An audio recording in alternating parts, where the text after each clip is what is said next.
on va commencer. Donc, bonjour à tous et à toutes. Là. Je crois que c'est plus nécessaire que je me présente. Vous me connaissez déjà, donc François Proulx. Il y a Manuel qui est avec moi aussi, qui est professeur titulaire à l'École supérieure de management et développement de l'Université Laval, mais il est aussi titulaire de la chaire de recherche en eau potable à l'Université Laval. Je vous remercie d'avoir répondu à cette invitation de la chaire pour cette première conférence de notre programmation du printemps 2022. Avant de commencer, les règles de base, donc vos micros et caméras devraient demeurer fermés durant toute la présentation. La conférence devrait durer environ 30 minutes et pendant ce temps, donc pendant la conférence et après, vous pouvez poser vos questions par clavardage et moi, je vais les relayer à la fin de la conférence. Vous pouvez aussi vous adresser par moi, par clavardage toujours, pour demander la parole si vous voulez discuter directement avec la conférencière. Donc, aujourd'hui, nous avons le plaisir d'avoir avec nous Mme Barbara Lebotte. Mme Lebotte est détentrice d'un diplôme d'ingénieur chimiste de l'École de chimie de Mulhouse et d'un diplôme de troisième cycle en chimie bioorganique de la même université. Elle a aussi complété une thèse de doctorat en chimie analytique à l'Université de Nantes en 1996. La même année, elle est devenue professeure à l'École nationale de santé publique et depuis 2013, elle est professeure à l'école, à l'université affectée à l'École des hautes études en santé publique de Rennes. Elle y occupe notamment le rôle de directrice adjointe de la plateforme analytique depuis 2008 et depuis 2015, elle est aussi chercheure à l'Institut de recherche en santé environnementale et travail. Elle s'intéresse notamment à la caractérisation de l'exposition humaine aux contaminants dans l'environnement afin d'évaluer les risques sanitaires ou des associations de santé dans les études épidémiologiques. Le titre de la conférence de Mme Lebotte aujourd'hui sera « Résidus de médicaments vétérinaires dans les eaux destinées à la consommation humaine en zone d'élevage intensif en Bretagne, projet Expo Veto ». Donc, à vous, Mme Lebotte. Merci pour cette présentation. Alors déjà, je voulais remercier Yanis Delplat qui m'a proposé de faire cette conférence et puis François Proulx, bien sûr, pour l'invitation à présenter ses travaux. Alors bien sûr, c'est dans le domaine de l'eau destinée à la consommation humaine, donc en lien avec la chaire de recherche en eau potable de l'Université de Laval. Alors, ma conférence aujourd'hui concerne des travaux qui ont été réalisés alors en Bretagne, donc dans la région ouest de la France, et particulièrement donc, sur l'étude et la recherche des résidus vétérinaires. Alors, ce projet a été financé, alors je me permets de les présenter, conjointement par l'Agence française de la biodiversité, la région Bretagne, puisque c'est eux qui ont financé une thèse, un contrat doctoral donc, de Lise Chariot, qui est quand même l'auteur de tous ces résultats, même si c'est moi qui l'ai encadré. Elle a été très moteur dans le déroulement du projet. Alors, de nombreux partenaires se sont investis dans le projet, donc des organismes de recherche comme Géosciences à Rennes, Agrocampus, le CNRS, mais également des institutions publiques comme l'Agence régionale de santé, tout ce qui est direction régionale de l'environnement, et puis également des traiteurs d'eau, partenaires indispensables pour pouvoir vraiment accéder aux entrées et des usines pour prélever l'eau vraiment à la prise d'eau et puis également en sortie d'usine. Voilà. Alors, en termes de résidus de médicaments vétérinaires dans les milieux aqueux, nous sommes partis bien sûr d'une problématique. Hop, j'ai un problème avec mon écran, désolé. Une problématique de la directive cadre sur l'eau en France qui fait état de la dégradation du bon état chimique des eaux. Et parmi les polluants potentiellement incriminés par cette directive figurent les résidus de médicaments. Alors, les résidus de médicaments à usage humain sont, disons, déjà beaucoup plus investigués que leurs homologues à usage vétérinaire et qui restent encore à ce jour peu investigués et relativement méconnus, alors qu'ils sont également conçus pour exercer une activité biologique. Alors, en 2019, on a fait une revue de la littérature, justement avec cette doctorante Lise Chariot, sur les connaissances autour de ces composés en termes d'occurrence dans les eaux, que ce soit les eaux naturelles ou les eaux traitées, et le comportement dans l'environnement et au cours des filières de traitement de potabilisation. Alors, cette revue, elle a mis en évidence une large occurrence de résidus de médicaments vétérinaires. Alors, les données datent de 2007 à 2017 et dans 12 pays, on a pu identifier que 64 résidus médicaments vétérinaires avaient été quantifiés, qui allaient de 1 nanogramme à 255 microgrammes par litre. Au niveau des eaux souterraines, 47 résidus médicaments vétérinaires avaient été également quantifiés. Là, ça allait jusqu'à 3,5 microgrammes par litre, et cela dans 4 pays. Donc, l'occurrence des RMV dans les eaux traitées sur cette période montre que ça a un intérêt. On commence à regarder ça déjà depuis ces années-là. Mais l'occurrence dans les eaux traitées a été très peu investiguée. Sur la même période, de 2007 à 2017, il n'y a eu que 4 études recensées et 11 résidus quantifiés. Là, ça allait de 1 nanogramme à 104 nanogrammes et uniquement dans 3 pays, dont la Chine, les États-Unis et la France. Alors, au niveau de l'occurrence, si on ramène ça aux eaux naturelles avant 2019, voici une carte qui fait l'objet d'études d'occurrence sur le monde entier, on va dire, dans des eaux de surface quand c'est en orange et en rouge quand ce sont des eaux souterraines. Donc, sur ce graphique, on voit le nombre d'études, c'est le chiffre qui est au milieu, en fait, des zones rouges ou oranges. Et en même temps, on a essayé d'identifier le nombre de composés, le nombre de résidus médicaments vétérinaires qui ont été regardés à chaque fois. Donc, on voit que finalement, c'est plutôt la Chine qui a investigué les résidus médicamenteux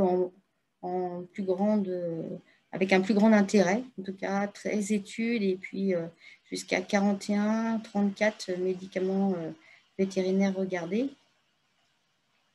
Et la France, on a été les seuls, puisque les 2 études retrouvées ont été faites en Bretagne, particulièrement parce qu'on est dans une zone d'élevage intensif.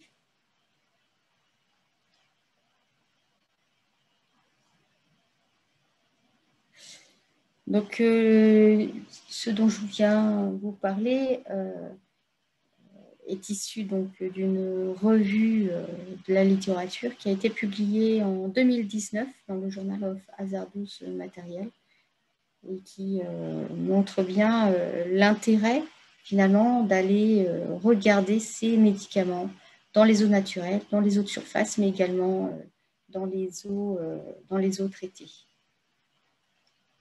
La contamination naturelle de l'eau par les RMV est bien réelle. Elle doit être donc évaluée et puis gérée. D'autre part, nous avons mis en évidence l'importance de la prise en compte des ventes et usages spécifiques des médicaments vétérinaires sur chaque site, puisqu'en fait, en faisant la revue de la bibliographique, il faut savoir que chaque zone, c'est finalement le vétérinaire qui prescrit les médicaments et finalement, il faut travailler par bassin versant et non à l'échelle nationale, mais vraiment à l'échelle très locale. Des manques ont été mis en avant donc, sur le manque d'études de certaines classes thérapeutiques, notamment les antiparasitaires, par exemple, ou des produits de métabolites ou des produits de dégradation. Et également, dans cette revue, il y a très, très peu d'études terrain. Souvent, les efficacités des traitements de l'eau sur ces résidus médicaments vétérinaires montrent qu'elles ont été faites en laboratoire et très peu en entrée et sortie d'usines de potabilisation. Et donc, c'est sur ces bases de la littérature que nous avons construit en fait le projet Exposeto dont je vais vous parler, avec vraiment une orientation, mais finalement, qu'est-ce que l'on a dans l'eau au robinet, surtout dans une région comme la Bretagne, où nous avons vraiment une activité forte d'agriculture et particulièrement d'élevage. Alors justement, pourquoi alors un peu mieux vous expliquer la Bretagne, donc, qui est soumise à une forte pression d'élevage. Nous avons 3,3 millions d'habitants, mais nous avons 2,1 millions de bovins, 7 millions de porcins, 89 millions de volailles, et sur une superficie de 27 208 km². Donc, ce sont des données de 2007. Si on compare la densité d'animaux par surface agricole utile, c'est la première colonne à gauche que vous avez dans ce tableau. Alors d'abord, il y avait le type d'élevage, porcin, bovin, avicole, ovin, caprin, équin, lapin. Mais la densité en France, c'est à peu près 45 animaux par surface agricole utile. Donc 45 porcins, 65 bovins, 845 avicoles, mais c'est-à-dire des poules en fait. Au niveau de la densité en Bretagne, c'est x9. Vous avez 427 porcs par kilomètre carré utiles à l'agriculture, 120 bovins et puis 5303 poules au kilomètre carré. Donc tout ça pour vous montrer que si on doit avoir une problématique de résidus médicaments vétérinaires en France, ça se passe en Bretagne.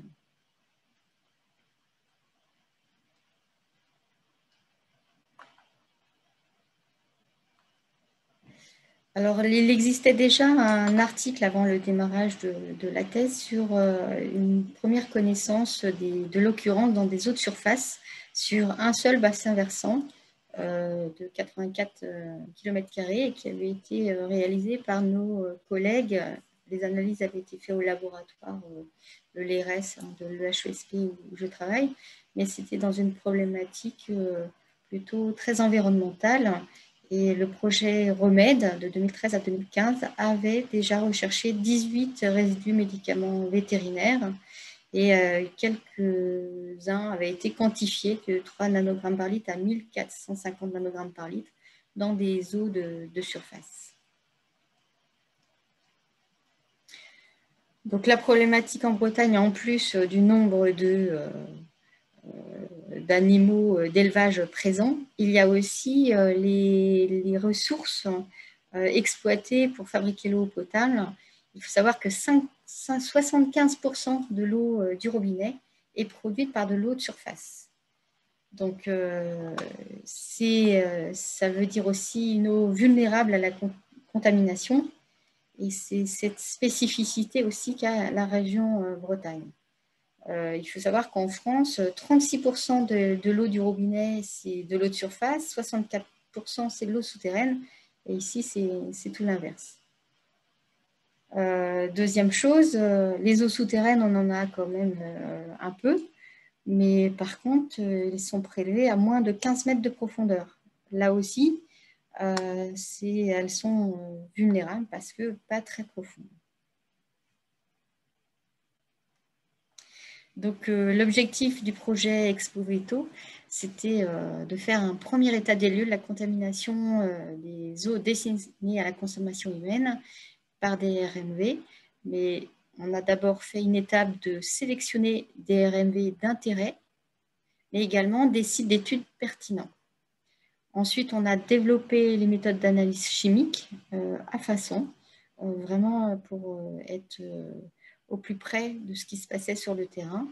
Et ensuite, on a fait des campagnes de mesure en eau brute et en eau traitée, c'est-à-dire en entrée et sortie d'usine sur nos sites pertinents pour déjà identifier les composés et mesurer les niveaux de concentration. Et in fine, on a essayé de voir avec les niveaux de concentration qu'on a observés s'il y avait une problématique d'exposition des consommateurs à ces composés.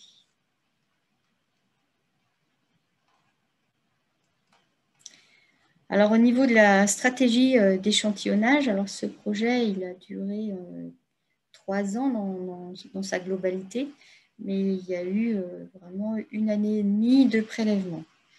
Donc, sur cette diapo, vous avez en vert les périodes en fait, de campagne où nous avons été faire des prélèvements terrain. Alors, la campagne 1, ça se passe, c'est en mars 2017.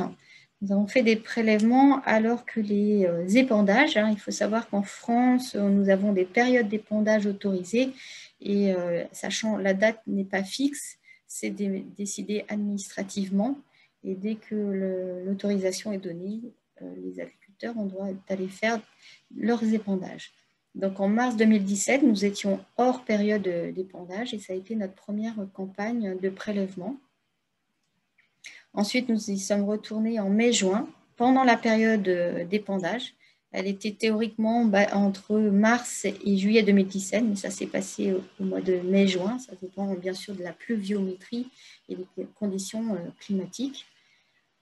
La troisième campagne s'est passée en période d'étiage, c'est-à-dire peu de pluie et donc des bas niveaux dans nos eaux de surface. Donc, c'était en septembre-octobre 2017. À nouveau, en 2018, en janvier-février, là, on n'était pas en période d'épandage, mais on était plutôt en haut niveau d'eau dans nos rivières. Et enfin, nous avons refait une campagne pendant l'épandage de mai-juin 2018. Au total, ce sont à peu près 200 échantillons que nous avons analysés, 105 eaux brutes et 94 eaux traitées. Alors, en termes de molécules que nous avons sélectionnées, d'abord, ça a été un travail de hiérarchisation qui a été réalisé grâce à l'Agence régionale de santé. Avant que ne démarre déjà le projet, ils avaient déjà commencé à recenser les plus forts tonnages de molécules utilisées. Alors, ça couvre aussi bien des familles d'antibiotiques, d'antiparasitaires, d'anticoccidiens et d'anti-inflammatoires. Donc, cette hiérarchisation a été basée sur des ventes de médicaments et finalisée par l'étude de faisabilité analytique. Les moyens étant celles qu'ils sont, nous avons réussi à faire une méthode multirésidu, mais une seule méthode nous était permise vu les coûts analytiques. Donc là, en fait, on a à peu près 21 antibiotiques, 10 antiparasitaires, 3 anticoccidiens et 4 anti-inflammatoires. Bon, les molécules qui posent souvent le plus de problèmes en termes de toxicité, c'est plus les antibiotiques. Au niveau antiparasitaire, c'était la première fois et dans la littérature, on n'avait encore jamais vu d'investigation sur les antiparasitaires. Alors, ce que je ne vous ai pas dit, c'est ce qui est surligné en noir, en fait, ce sont des métabolites que l'on a aussi également recherchés par rapport à des molécules mères qui étaient déjà dans notre liste. Alors, au niveau analytique, donc la méthode multirésidu qui a été développée par l'étudiante est en 4 étapes. Il y a bien sûr une problématique de préparation de l'échantillon. Il faut savoir que nous allons analyser nos résidus dans des eaux chlorées. Donc, nous avons anticipé, pour stabiliser les molécules, nous avons neutralisé le chlore avec de l'acide ascorbique dès le prélèvement. Donc, il y en avait dans notre flacon de prélèvement. Nous avions besoin de prélever à peu près 200 ml et nous sommes mis dans des conditions en fait, de filtration à 0,7 micromètres puisqu'on estime que l'eau que l'on boit, étant donné qu'on a traité de la même façon nos eaux de ressources et nos eaux traitées, nous avons tout filtré à 0,7 micromètres et nous avons ajusté à pH 2 pour pouvoir réaliser l'extraction des molécules d'intérêt. L'extraction est réalisée sur un support solide. C'est assez classique comme type d'extraction. Et du fait des propriétés physico-chimiques variées des composés étudiés, nous avons utilisé des supports, ce sont des copolymères en fait, hein, qui permettent à la fois de retenir les composés polaires et apolaires en même temps. Alors, on voit les quoi que ce soit, hein, ce sont des cartouches avec StrataX, Phenomenex, mais il y a plein d'autres marques, hein, qui utilisent ces copolymères. Au niveau de la séparation chromatographique, les molécules polaires sont plus difficiles à rendre volatiles, hein, pour l'analyse en chromatogazeuse. Donc, tout a été analysé en chromatographie liquide, alors à résolution rapide en phase inverse. Donc, on utilise de l'UHPLC ou de l'HPLC avec des colonnes à résolution rapide. En termes de détection, nous avons utilisé donc de la spectrométrie de masse en tandem, en mode positif et négatif. Et par composé, nous avons essayé d'utiliser 2 transitions pour confirmer chaque niveau de concentration. Il y a aussi un autre phénomène, c'est que des eaux de rivière de la ressource peuvent être assez chargées en matière organique. Donc, nous avons systématiquement utilisé des étalonnages internes, voire même couplé des ajouts dosés dans les échantillons pour vraiment être au plus près des niveaux de concentration.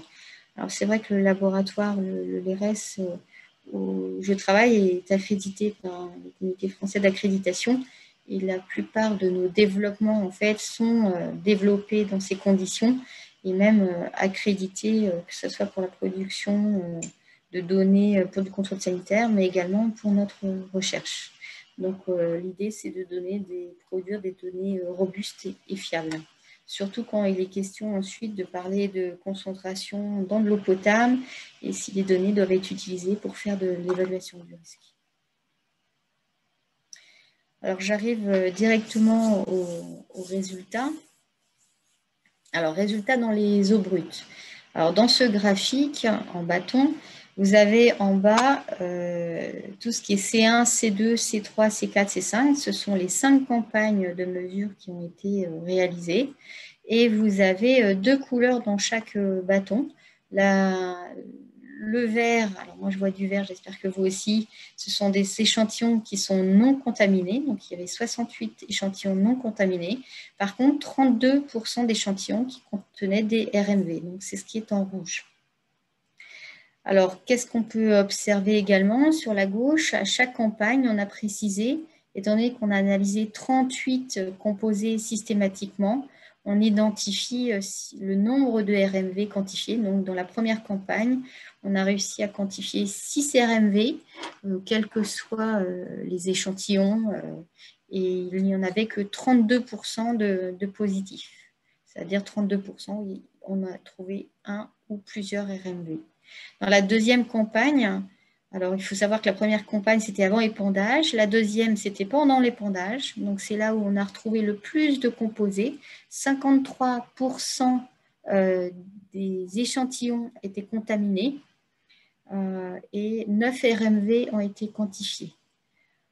La campagne C3, donc à l'étiage, où les niveaux de concentration d'eau dans nos rivières sont les plus basses. Là, nous avons trouvé 10 RMV quantifiés, mais par contre que 32% d'échantillons positifs. Campagne 4, on était en haute eau, donc plutôt en phase, on va dire, dilution. 21% des échantillons ont été contaminés. Là, on n'a trouvé que 5 résidus médicaments vétérinaires différents. Et avec beaucoup de surprises, sur la campagne 5, c'est-à-dire l'épandage de l'année suivante, en 2018, on n'a pas vraiment reproduit la même chose puisque 19% des échantillons étaient positifs, alors qu'en période d'épandage de 2017, c'était 53% des échantillons étaient positifs et uniquement que 4 résidus médicaments quantifiés. Alors, en termes de ressources, il faut savoir que dans nos différents sites, il n'y a que 2 ressources d'eau souterraines et le reste sont des ressources d'eau superficielles.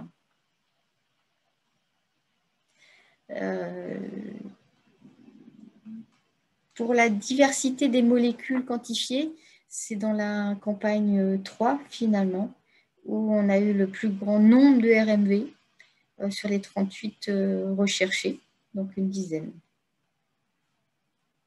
Alors si on va au niveau des concentrations dans les eaux brutes, là c'est un autre graphique, vous avez toute la liste en fait en bas des molécules identifiées. Quand elles sont soulignées, ce sont des molécules qui sont des métabolites ou sous-produits de dégradation. Et vous avez également la fréquence de quantification individuelle qui est à la fin de chaque nom de molécule. Et enfin, sur la gauche, vous avez les niveaux de concentration exprimés en nanogrammes par litre. Alors là, il faut savoir que l'échelle a dû être coupée en 3, puisqu'en fait, on avait quand même eu des niveaux de concentration qui ont pu monter jusqu'à 3000 nanogrammes par litre, donc plusieurs microgrammes par litre. Un jeu de couleurs également. Il faut savoir dans les résidus médicaments vétérinaires, il y en a certains qui sont à usage mixte. Donc ils sont en orange, c'est-à-dire ils peuvent servir à des animaux, mais également à des humains.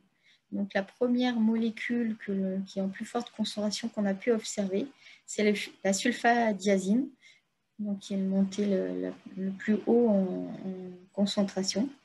Après, nous avons trouvé le chlorphénicol qui, lui, est vraiment spécifiquement utilisé pour les animaux. Et enfin, vient la triméthoprine qui est également à usage mixte et qui est montée à peu près à 500 nanogrammes par litre. Et là, je parle d'eau brute. Juste une petite remarque, ce que je viens d'entourer en rouge, c'est le même échantillon. Dans le même échantillon, on a retrouvé les plus fortes concentrations en sulfadiazine, chlorphénicol et triméthoprine dans nos eaux brutes. Si je fais le cumul du nombre de RMV quantifiés dans les eaux brutes, toutes substances et campagnes confondues par captage, on a pu observer que sur 7 captages, on avait 0 médicament vétérinaire. 6 captages, on n'en a retrouvé qu'un. Il y en avait 4, on en avait 2. Jusqu'à finir où un captage où on a retrouvé 9 résidus médicaments vétérinaires différents sur toutes les campagnes de mesure. En termes d'eau souterraine, les eaux souterraines font partie des captages où on a trouvé 1 à 2 maximum résidus médicaments vétérinaires. Quand j'arrive aux eaux traitées, alors donc là aussi, nous avons eu les mêmes campagnes, campagne avant épandage, pendant épandage, à l'étiage, retour des hautes eaux et nouvelle campagne après épandage. Donc les années ne se ressemblent pas en termes d'épandage. Donc en 2017, nous avons trouvé un seul résidu médicament vétérinaire, le kétoprophène, au moment de la campagne d'hiver, donc avant l'épandage. Au niveau de la campagne 2, nous avons trouvé dans nos eaux traitées 65% des échantillons étaient positifs, avec 9 résidus médicaments vétérinaires différents.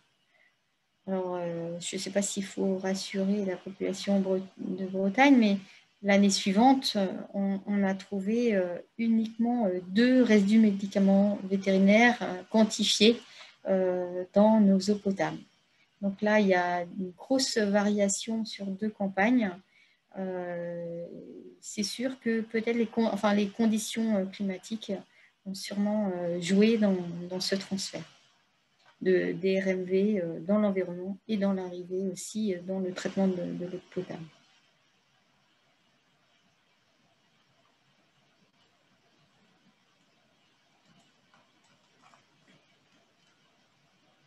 Au niveau des niveaux de concentration, donc là, pareil, vous retrouvez la liste des résidus médicamenteux retrouvés dans nos eaux du robinet. Et les concentrations, donc, qui montent moins haut, bien sûr, hein, en nanogrammes par litre.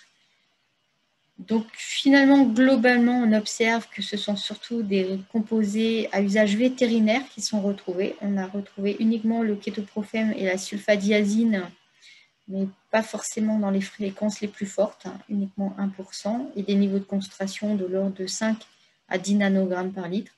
Par contre, on a bien retrouvé des résidus médicaments vétérinaires à usage spécifique vétérinaire, comme le fluorphénicol ou le fluorphénicolamine, qui sont métabolites. Donc, c'est ces médicaments-là qui ont vraiment été retrouvés en forte concentration. Alors, bien sûr, il y en a d'autres, hein, comme le toltrazuril. Donc là, au niveau des fréquences, on est monté jusqu'à 8% des échantillons pour le fluorphénicolamine particulièrement, 7% pour le triclabindazole sulfone, 7% de fréquence de détection, ou le triclabindazole sulfoxyde.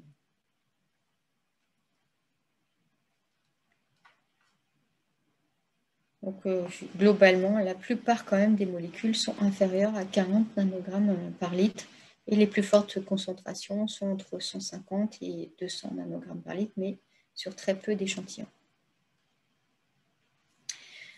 Là aussi, on a fait le cumul du nombre de résidus médicaments vétérinaires quantifiés dans les eaux traitées, toutes substances, campagnes confondues et par captage. Alors, qu'est-ce qu'on a pu observer? Alors, les eaux souterraines se retrouvent, enfin, en tout cas, les eaux traitées des eaux souterraines se retrouvent sans résidus médicamenteux. Par contre, on a pu monter jusqu'à 7 résidus médicamenteux vétérinaires dans des eaux du robinet en même temps sur le même captage.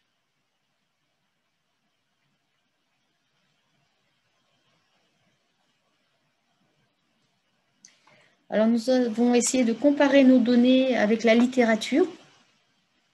Alors, littérature internationale, alors bien sûr en termes de concentration, et aussi en liste de molécules, hein, puisque notre projet Expoveto, il y a quand même une grande 38 molécules. On n'en a retrouvé que certaines dans la littérature internationale. Et puis, on a pu aussi comparer avec l'étude de Javresik et Hall qui avait eu lieu déjà en Bretagne dans nos eaux souterraines. Donc là, on est dans nos eaux de surface. Ici, c'est qu'un tableau sur les eaux de surface.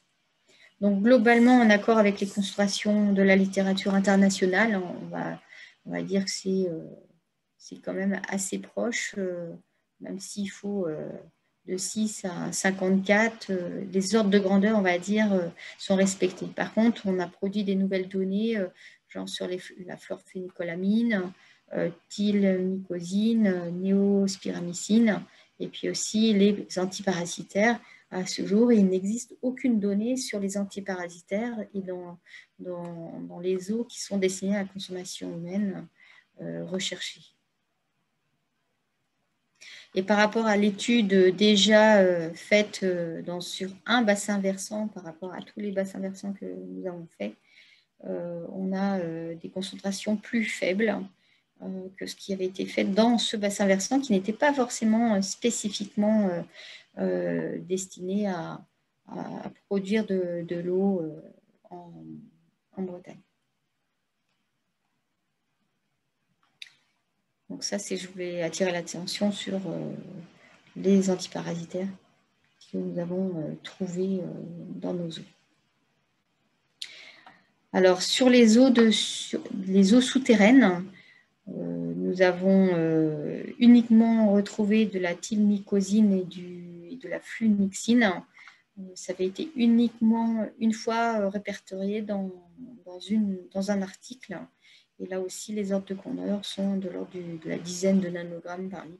Donc, pas vraiment de différence non plus. Alors, bien sûr, tous les résultats de ce projet ont été publiés pour les chercheurs dans le journal Science of Total Environnement. Mais il y a également un rapport qui est également disponible sur le site Bretagne PRSE, puisque c'est eux qui ont largement financé les campagnes d'analyse. Et donc, il est accessible gratuitement sur ce site. En termes de conclusion, alors 32% des échantillons d'eau brute ont été quantifiés avec un ou plusieurs résidus médicamenteux, alors, et 18 RMV différents, quantifiés de 5 à 2948 nanogrammes par litre. Donc déjà, notre liste des résidus était bien sélectionnée, puisqu'on a quand même trouvé 18 sur les 38. Par contre, on a pu observer une variation interannuelle importante. Tout à l'heure, je vous ai fait remarquer la différence entre des eaux de surface et des eaux traitées contaminées en RMV. Il n'y avait rien à voir entre 2017 et 2018.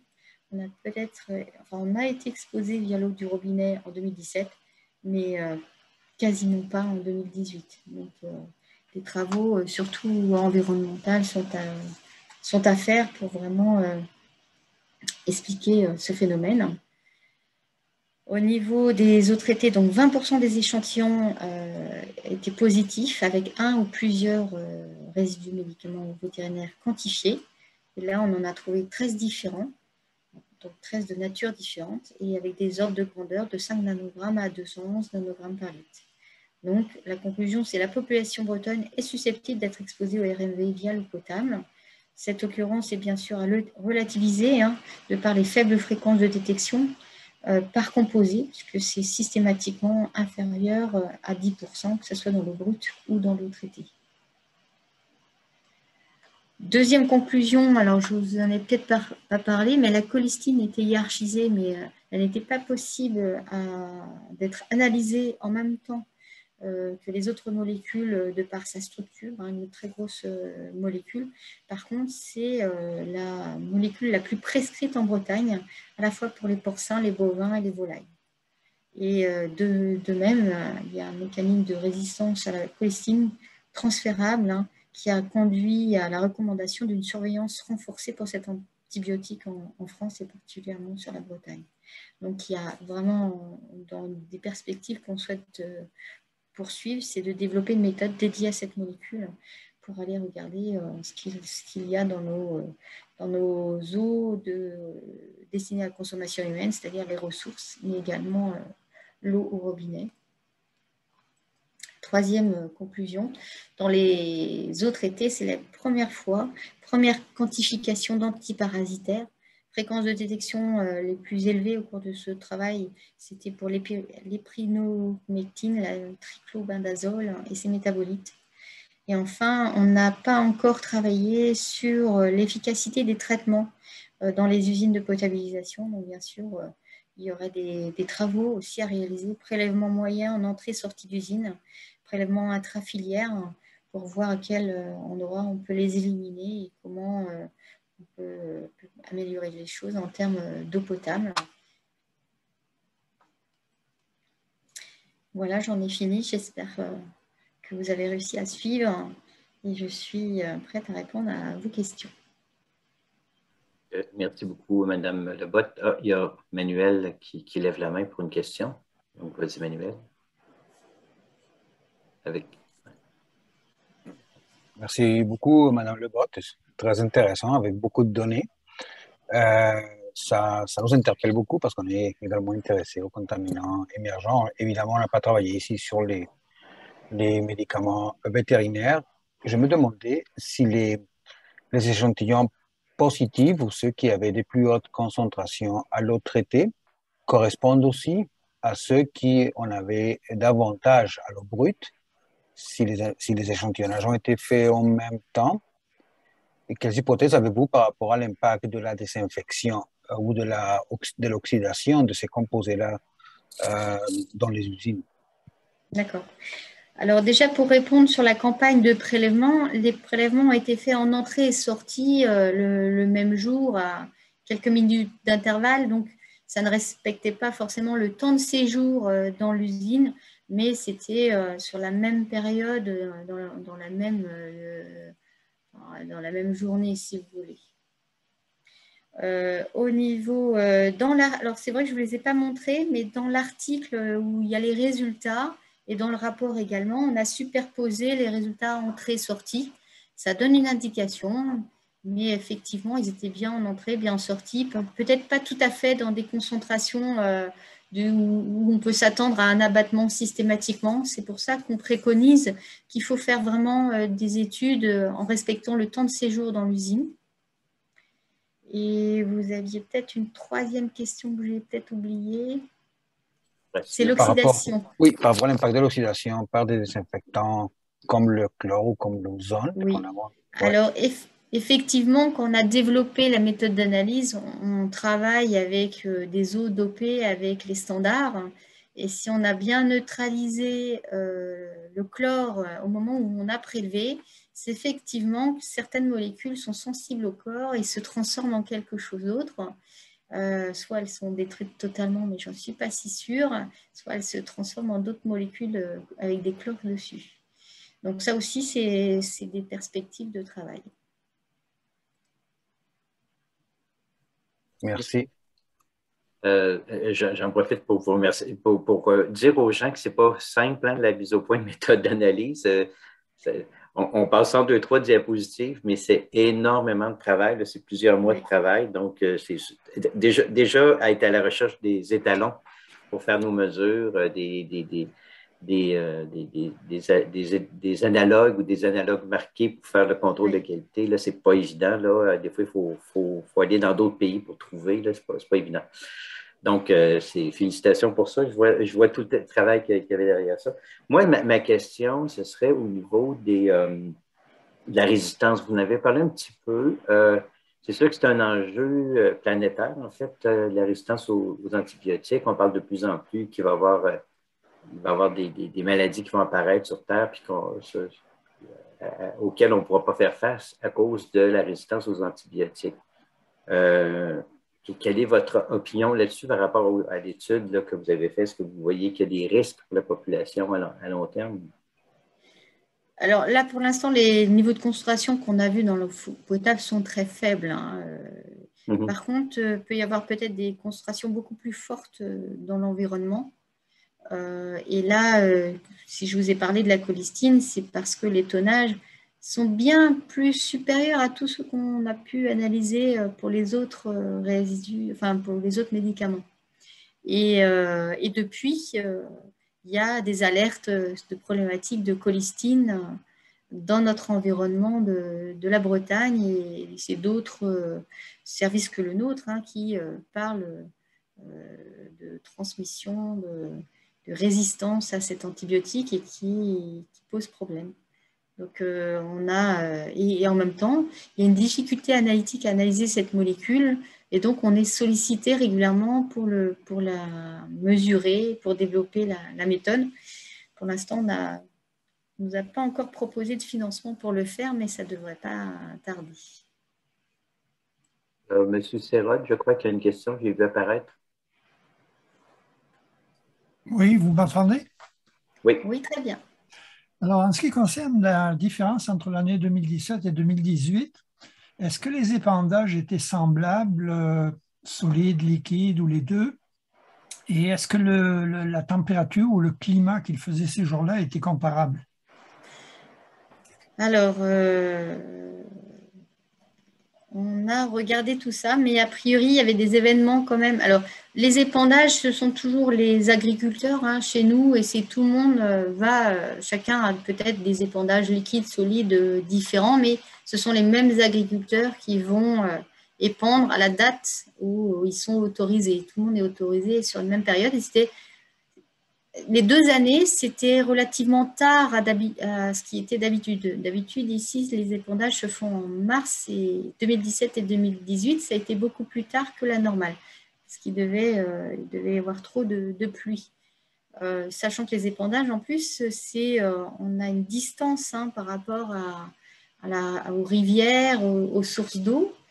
Donc, tout ça, c'est fait en bonne connaissance, pour une bonne gestion et pour limiter tous les transferts. Donc peut-être sûrement de l'appui. On met rien de vraiment où je ne peux pas vous dire, ah oui, on a vu une vraie différence pluviométrique. Non. Et d'ailleurs, ce qu'on a fait, c'est que, ça je ne vous en ai pas parlé, mais on a suivi les stanols dans les ressources, en fait, puisqu'en fait, on travaille avec le laboratoire de géosciences sur Rennes, à l'université de Rennes. Ils sont capables, en dosant les stanols et les différents stanols, faire une cartographie pour identifier si c'est un porc, un bovin, si c'est un humain qui peut avoir contaminé la ressource. Et ça nous a donné des informations, mais pas tant que ça. On n'a pas non plus, on ne s'est pas dit, ça aurait pu nous donner une indication sur la pluviométrie, enfin un départ important, mais non. Manuel, tu as une question? Une autre question, ça va être ma dernière, je vous promets. Mais en fait, le fait de faire l'étude en Bretagne, Bretagne serait connue comme étant une région en Europe, au moins en Europe de l'Ouest, où il y a beaucoup d'activités d'élevage intensif porcin, n'est-ce pas? Oui. Est-ce qu'on pourrait dire que c'est à cet endroit-là où il y aurait le plus de problématiques de contaminants émergents issus des élevages en Europe, ou est-ce que ça peut dépendre aussi des types d'élevage ou des pratiques d'élevage qui peuvent être peut-être plus durables dans une région que dans une autre, ou est-ce que ça peut avoir une influence? Alors, je ne suis pas du tout une spécialiste des types d'élevage, enfin, et des pratiques d'élevage. Par contre, chose est sûre, c'est que nous avons pris que les sites avec le nombre d'animaux plus important. Donc, on s'est mis vraiment dans des situations extrêmes, les plus extrêmes. Et même si les deux périodes d'épandage ne se ressemblaient pas, là où on en avait eu le plus la première fois, c'était là où on en avait encore quand même un petit peu la deuxième fois. Donc, oui, il y a a priori des problématiques sur certains sites, mais je ne sais pas si je vous l'ai dit, on a regardé aussi les élevages de poissons qui se font directement en rivière. Et sur les sites où on en a retrouvé le plus, c'est là où il y avait de l'élevage de poissons à proximité, enfin pas très loin. Et là, ils utilisent beaucoup d'antibiotiques pour l'élevage de poissons. Donc, voilà, les seules observations qu'on a pu faire. On n'a pas pu quantifier, mais c'était une observation. Merci. J'aurais une dernière question. Est-ce que les antibiotiques sont aussi utilisés en Bretagne? Je sais que vous n'êtes pas un spécialiste, mais peut-être vous connaissez la réponse. Parce qu'au Québec, c'est utilisé souvent comme facteur de croissance. Donc, pas nécessairement pour guérir d'une maladie. Oui, non, là, c'est interdit en France. Ça. OK, parfait. Ouais, donc ça, c'est clair, c'est non. OK, donc c'est vraiment pour soigner. En tout cas, une chose est sûre, en plus, chaque bassin versant a son vétérinaire et il prescrit la même chose. Donc, c'est plutôt facile de travailler sur un bassin versant. On va voir le vétérinaire qu'il a et on a la liste des molécules et ce qu'il achète. Mais au niveau pour la croissance, là, c'est pas. Ça a pu l'être il y a peut-être quelques années, mais là, depuis un moment, c'est interdit. Donc, vous avez un avantage sur nous, puisque nous, c'est difficile d'avoir les ventes de médicaments, autant humains qu'animaux, sur un territoire. Ah, ben oui, mais moi-même, je ne pouvais pas les avoir. C'est pour ça que c'est l'Agence régionale de santé qui travaille pour le ministère de la Santé qui les a eus. Moi, je ne les ai pas eus en direct. Et c'est eux qui ont traité cette information. Cette première priorisation qui était en lien avec les tonnages. Oui, c'est une difficulté en France également. Oui. C'est pour ça qu'il faut choisir ses partenaires pour pouvoir avoir accès à toute l'information, parce que l'important, c'est que je pense que l'accès, elle est possible à l'information, mais ils ne veulent pas que ça parte n'importe comment, en fait. Hein, comment ça peut être interprété. Ils nous servent l'argument du secret professionnel ou je ne sais pas trop, bien que nous, on veut les avoir de façon agrégée, pas individu par individu, mais oui, globalement, il y a combien de tonnages ou combien de... Voilà, donc nous, on les a eus. Et d'ailleurs, on était aussi associés à la direction régionale de l'environnement. C'est eux qui nous ont donné le nombre d'animaux au kilomètre carré. C'est ça, en fait. Hein. Donc, ça nous a aussi beaucoup aidé pour choisir nos sites. C'est un sujet très intéressant, Mme Lebotte. Votre conférence aussi, c'était captivant. Donc, je vous remercie beaucoup de nous avoir partagé ça aujourd'hui. Donc, là, je m'adresse à l'ensemble du groupe. Donc, nous vous remercions. Je me joins à Manuel pour vous remercier tous d'avoir assisté à cette conférence. Et nous vous rappelons, nous vous invitons à la prochaine visioconférence de la saison qui aura lieu le 20 avril à midi et qui sera donnée par Anna Shelley. Le titre de sa conférence sera « Le traitement des données au service d'une gestion optimisée de l'eau ». Donc, n'hésitez pas à aller vous inscrire. Et puis, on va dire au 20 avril. Et puis, je vous remercie, Mme Lebotte. Puis, n'hésitez pas, si vous venez au Québec, là, à venir nous visiter. Ça vous fera plaisir de vous voir. Je viendrai sûrement. Bien sûr, merci beaucoup. Merci beaucoup. Au revoir, bonne journée à tous et à toutes.